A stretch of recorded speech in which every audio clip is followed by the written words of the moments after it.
My name is Keely Severson, and I am a licensed acupuncturist and herbalist. I specialize in toxic mold exposure, and I wanted to share my story about how I recognize toxic mold exposure as an illness. As a lot of healthcare professionals also recognize food as an illness, I never considered the way that my air quality or something hidden lurking in my home could possibly affect my health. The first time I heard about mold illness, I actually thought it was a joke, and I kind of laughed and rolled my eyes, which was a big mistake. The joke was on me because I had been living toxic mold most of my life and hadn't known the ways that it affected me. I had been having health symptoms for so long, it had become my normal, and I didn't think that I was exhibiting symptoms. That's one way that toxic mold exposure illness creeps up on people. When you're breathing a low-grade amount of poison daily, the symptoms start very slowly, and in a very insidious way, the poison reaches all your organ systems until the symptoms don't make sense. These symptoms are named as diseases and treated for very commonly. And that means it's also very common that the root cause of these illnesses is not being addressed because people are probably not screening for toxic mold exposure very often. So I wanted to share my story about how I came to recognize toxic mold exposure as an illness and elaborate a little bit on how serious of an illness it actually is. Had you asked me 13 months ago, I would have told you my toxic mold exposure was only 5 years. And that's because a lot of symptoms and understanding of toxic mold exposure seems to happen in retrospect. It's after you look back at how you felt while living in a home that was riddled with mold that you can start to piece together the symptoms.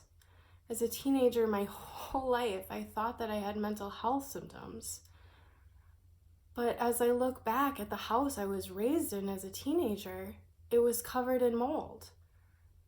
It's well documented the neuropsychiatric effects that mycotoxin exposure can have on the neurosystem.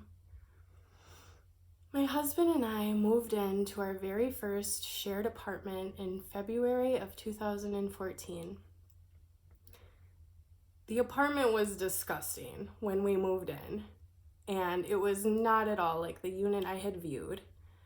And when we opened the door to move in our stuff, I was actually completely horrified, but I didn't show it because my husband was already in the uncomfortable situation of moving with me when he didn't want to. He wasn't interested in relocating cities, but I had just got hired for my first acupuncture job, so we moved together.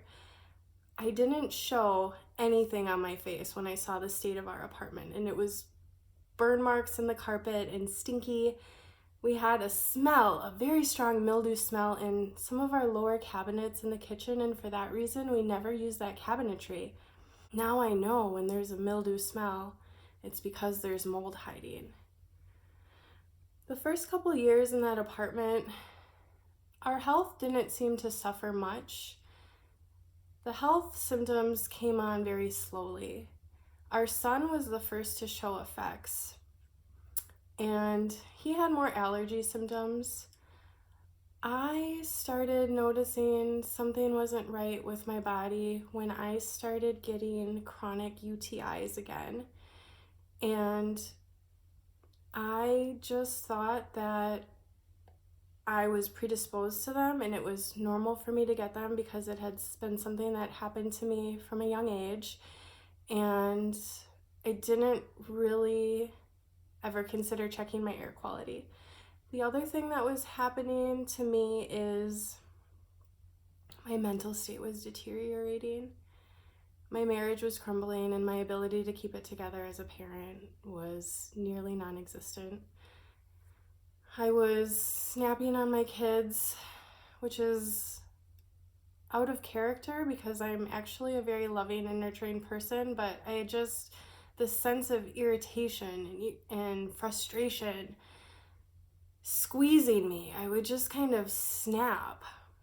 My marriage was in crumbles because my husband was acting the same way, and he was very angry all the time. And I started to think, I don't know who this person is, and I must not have really known him when we got married. And I think what this speaks to is the effects of toxic mold exposure on the effects of our brain. We noticed problems with our middle child while living there. He seemed to have behavior disorders, and we also noticed that our lives were falling apart. Our lives were completely falling apart, and we didn't know the reason why. And it was March 2nd of 2019. My husband had taken the garbage out, and when he came in the house, he was on a mission to find something. And I was actually a little concerned because the look in his eyes was like a wild animal, and I'd seen him that angry before, which I now recognize as mold rage, and it kind of scared me. I remember actually scanning the exits of the house and looking which door I was gonna be able to get to fastest and run the kids and grab if he's like started going crazy, how his eyes looked to me like he was going to. He went into the kitchen and he ripped out the dishwasher and he was swearing and yelling, and all of a sudden he said, "Here it is, here it is."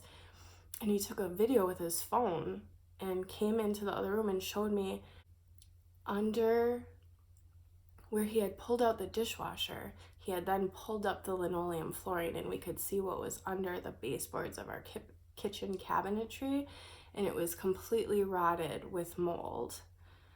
When I saw it, I wondered, could this be making me sick? And then I immediately thought that I was getting paranoid because I had never heard of toxic mold exposure illness.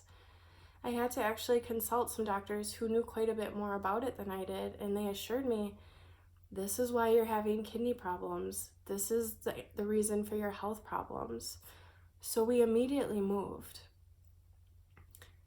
We were out of the home for about a month when we went to go visit my dad, and it was during that visit that I started to put together the full length of my exposure, because I'd been out of mold for a month upon visiting him, and during this visit, I was in his home for 3 hours when I started very strongly reacting, and I realized, absolutely he has mold here. There's so much water damage. How did I not know this sooner? I packed up my kids and I left because I was having a reaction, and I couldn't stop thinking about how much mold was at his house.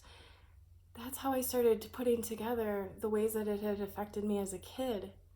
I actually even wonder if it's the reason my parents got a divorce, because they were obviously fighting a lot. Mold makes people very aggressive. My message to other doctors and healthcare professionals is to screen your complex chronic cases for exposure to water damage building materials.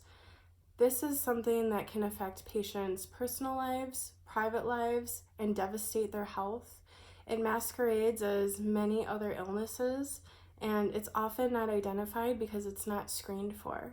As healthcare providers, we need to learn how to recognize the diversity of the symptoms caused by toxic mold exposure so that we can help our patients. Their lives literally depend on it.